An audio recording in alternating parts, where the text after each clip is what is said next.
औज़ुबिल्लाहिमिनश्शैतानिर्रजीम बिस्मिल्लाहिर्रहमानिर्रहीम अम यक़ूलून इफ्तरा क़ुल फ़अतू बिअश्रि सुवरिन मिस्लिही मुफ़्तरयातिन वदअू मन इस्ततअतुम मिन दूनिल्लाहि इन कुंतुम सादिक़ीन। सदक़ल्लाहुल अज़ीम। पोइ आयतुनि जे अंदरि मके जे मुशरिकनि जी मुतालबात सिफ़ारिशात जो ज़िक्र हुयो ऐं ज़बानी ऐं फ़रमाइशी मौजज़ात जो ज़िक्र हुयो।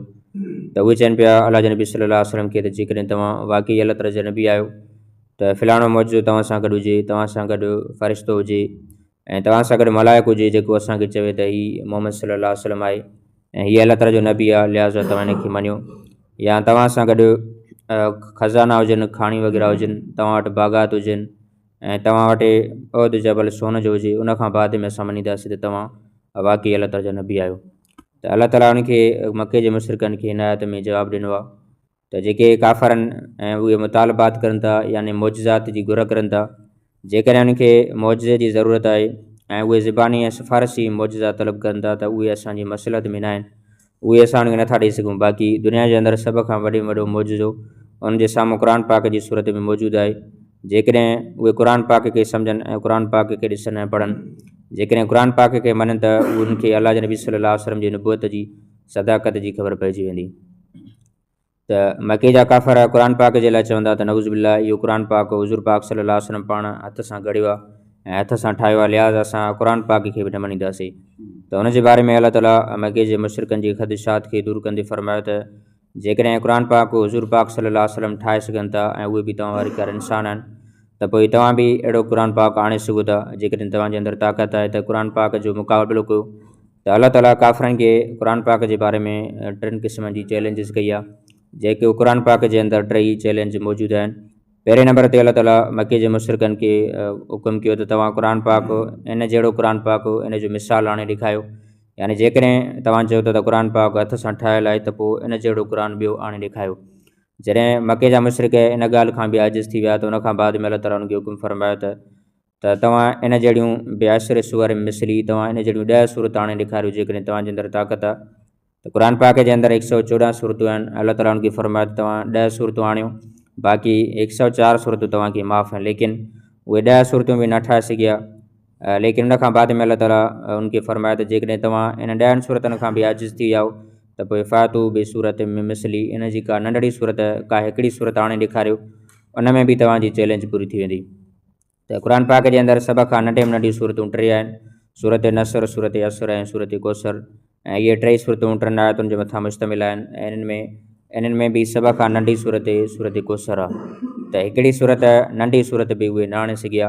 ऐं अल्लाह ताला उनखे मज़ीद इहो फरमायो त तव्हां सिर्फ़ु अकेलो 10 सूरतूं न आणे, सिर्फ़ु हिकु अकेलो माण्हू हिकु सूरत न ठाहे, बल्कि तव्हां समूरा इंसान गॾिजी करे, समूरा शाइर ऐं अदीब अरब जा गॾिजी करे ऐं पंहिंजे जिननि खे बि सॼो, पंहिंजे पीरनि ऐं फ़क़ीरनि खे बि घुरायो ऐं पंहिंजे फ़रिश्तनि खे बि घुरायो ऐं सभिनी खां मदद वठो ऐं अल्लाह ताला जो इन चैलेंज में तव्हां मुक़ाबिलो करे ॾेखारियो। त मके जा मुशरिक इन हिकु सूरत जे आणण खां बि आजिज़ थी विया। छाजे करे त हीउ कलाम को इंसानी कलाम न हुयो, बल्कि ख़ुदाई कलाम हुयो।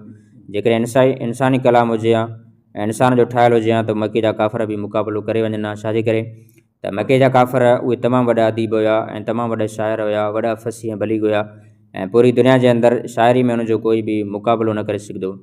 त अरब जे अंदरि हिकिड़ो उहो शाइर हुयो जंहिंजो नालो शाहबान वाइल हुयो ऐं उनजी फ़साहत ऐं बलागत एतिरी मशहूर हुई जो चवनि था त सॼे साल में हिकु मजलिस में जेकॾहिं को हिकु लफ़्ज़ु ॻाल्हाईंदो त वरी सॼे साल में उहो लफ़्ज़ु ॿीहर न ॻाल्हाईंदो ऐं उहो मज़मून वरी जेकॾहिं साम्हूं ऐं ॿीहर साॻियो ई मज़मून बयानु करिणो हूंदोसि त ॿियनि अल्फाज़नि में उनखे बयानु कंदो ऐं मुख़्तलिफ़ इबारात में बयानु कंदो।